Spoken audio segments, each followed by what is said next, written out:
Hello students, in this video let's discuss how the spectral parameters are changed in case of some of the elements. First we are going to discuss from with respect to iron, how the Mossbauer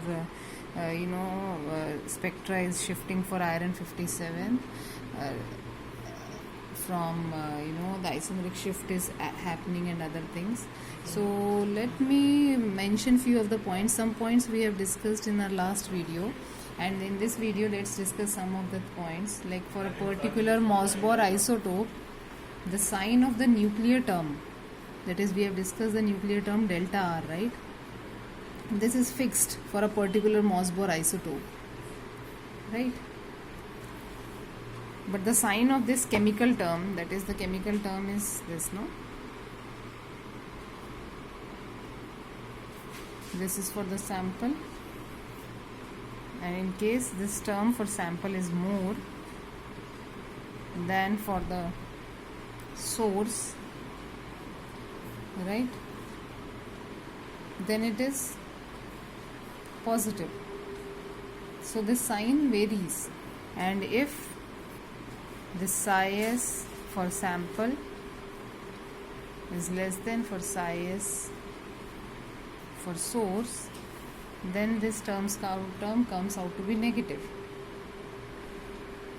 So now if the s electron density at the sample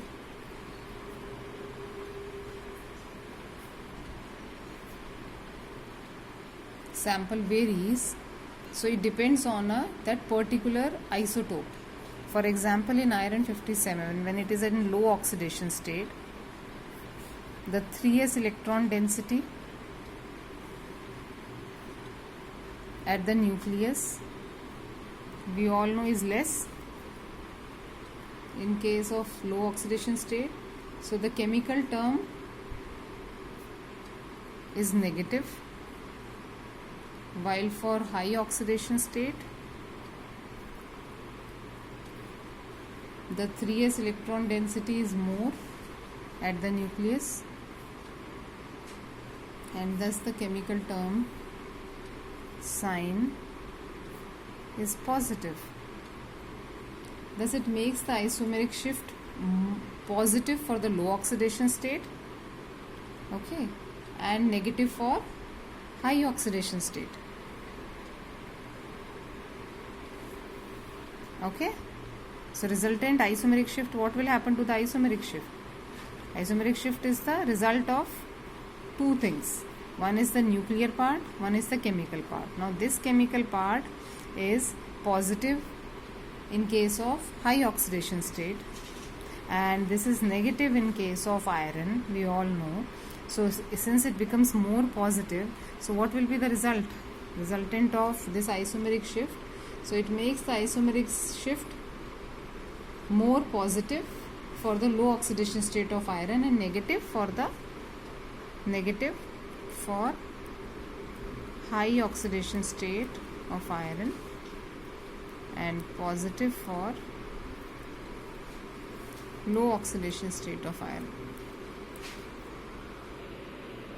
I'll explain you again this concept, that it is negative for high oxidation state of iron, since we know that s electron density, as soon as increase in s electron density is observed, what will happen? The isomeric shift increases, right? That's what is happening. The isomeric shift is increasing in case of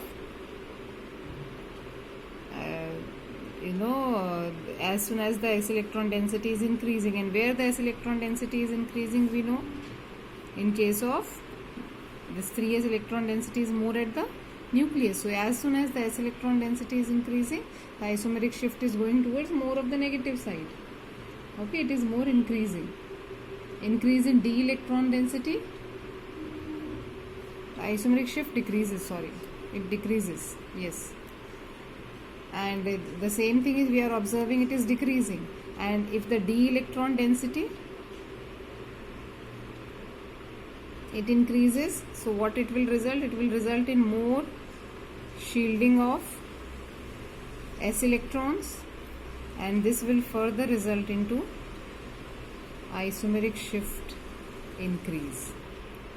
Okay. So in case you are getting confused in understanding it into from 2-3 point of views, so you have to just understand from one point of view that for iron delta R by R is negative, and whenever it is negative for such type of molecules, in these cases if S electron density increases, the isomeric shift is inversely proportional to it. So as electron density increases, isomeric shift is inversely proportional to it. Isomeric shift decreases. Okay. Now let's discuss a particular case. I'll give you an example and we can discuss that example, how it is depending on this. So delta for this iron, I'm writing the sequence also. Iron 4,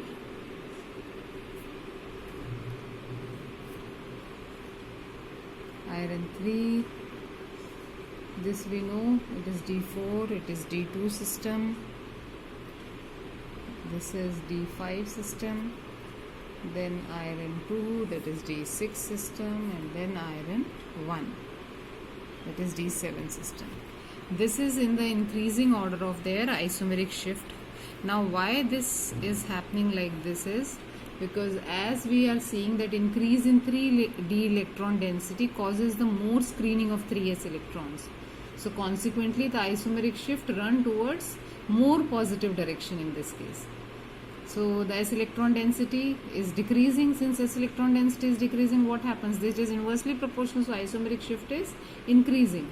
And increase in isomeric shift means isomeric shift goes towards more of positive direction. Okay? Did you got it?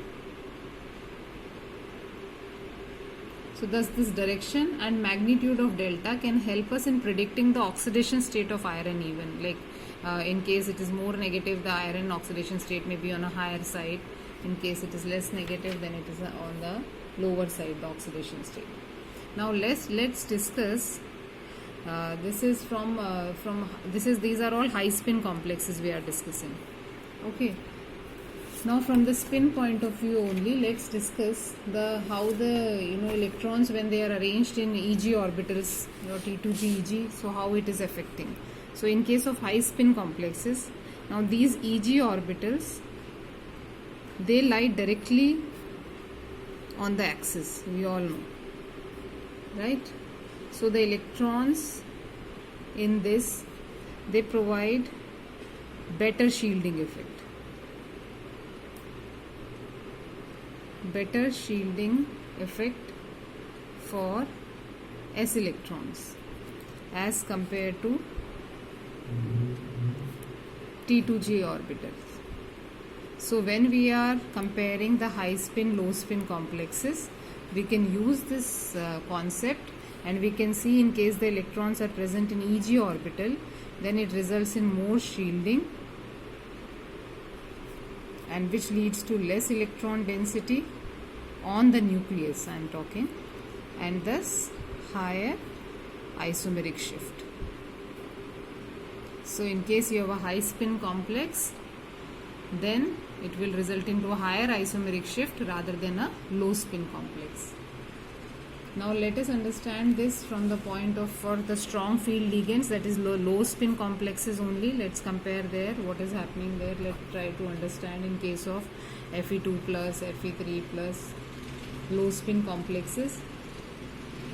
In low spin complexes, it depends on the ligands which we are taking. So it is not a very straightforward thing, but still we will try to reason few of the questions, few of the conceptual questions we can answer. So in case we have a strong, let me write a general statement first, strong sigma donor or a pi acceptor ligand. Obviously, because of these only we will have any low spin complex. Now what it results? It results in back donation of electron density, and this results in greater S electron density. And what will happen in case of iron in case S electron density increases? Obviously the isomeric shift decreases, right? because they are inversely proportional in this case. So the ligands, which are the pi acid ligands, which we call the strong field ligands, which remove metal d electrons from the metal to ligand pi back bonding. This pi back bonding is more favored for the low oxidation state of metal centers. We know this. This is why in the low spin complexes of iron 2, depletion of d electrons through this pi back bonding is more pronounced than in low spin complexes of iron 3. So thus there are two opposing forces to determine the effective d electron density, and the number of d electrons and the efficiency of pi back bonding reducing the d electron density. So if we compare a particular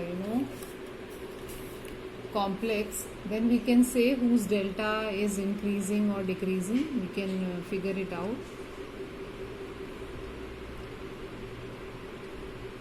Let me write it for you.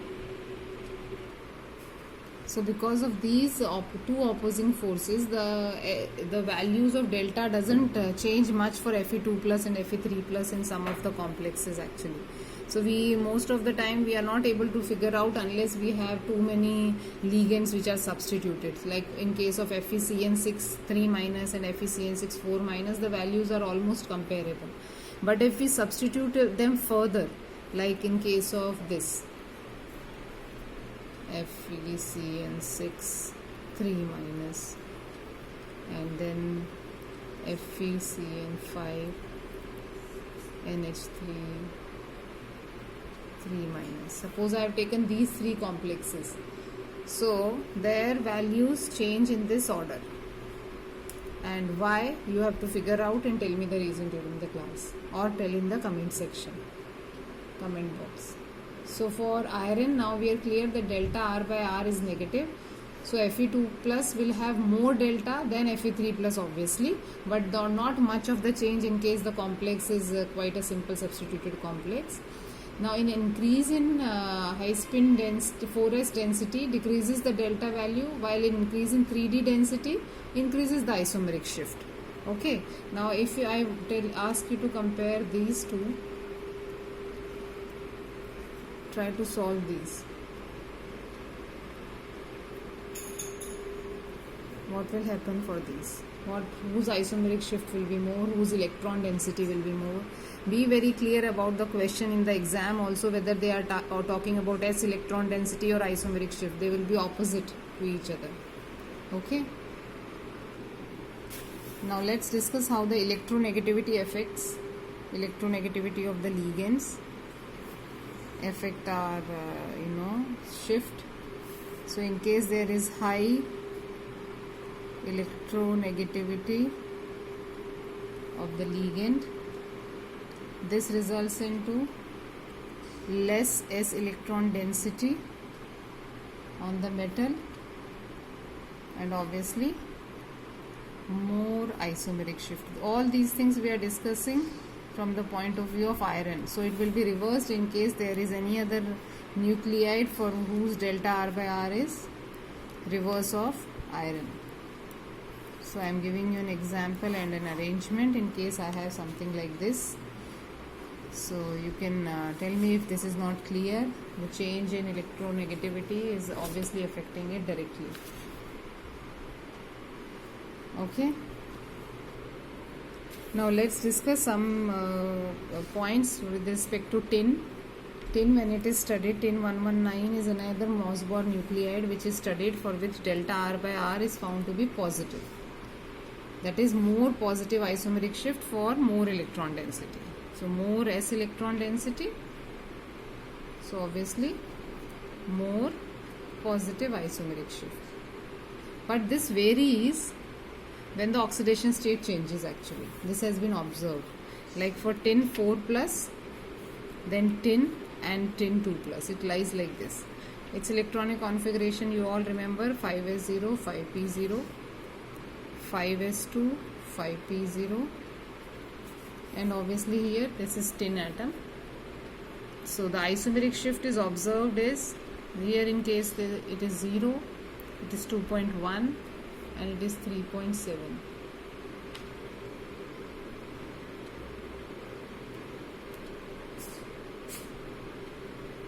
So when we are talking about tin 4 plus, so with respect to our standard tin, we get for tin 4 plus most of the time isomeric shift less than 2.1, and here always greater than 2.1. So this is also one more point which you can distinguish between tin 2 plus and tin 4 plus very clearly if somebody is mentioning you the isomeric shift.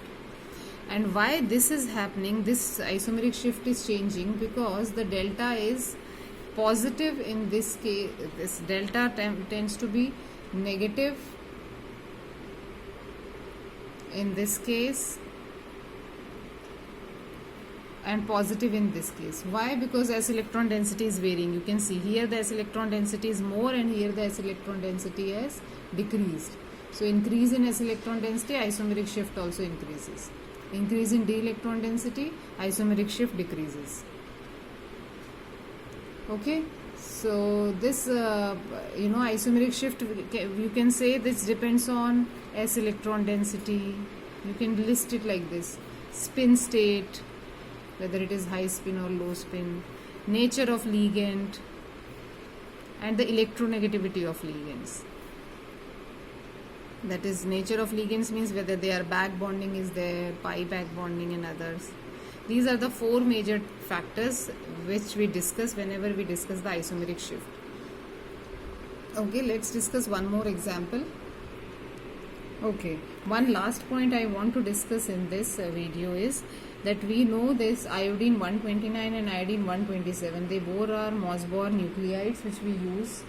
Okay, but iodine, out of this iodine 129 and 127, they both behave differently since their nuclei behave differently. The delta R is positive in this case and it is negative in this case. So delta R by R values are different, so obviously the S electron density differs. So here the more the S electron density, obviously more will be the isomeric shift. And here more is the S electron density, and here obviously it will become the isomeric shift decreases, or you can say it becomes more negative. Here it becomes more positive. So this you need to take care which iodine they are mentioning in the question. They give these iodine and students often by mistake they mark wrongly that iodine, considering iodine to always be positive or negative. So it depends which isotope you are taking. That's all for this video. We are going to discuss further few more details and quadruple splitting in the next video. Thank you.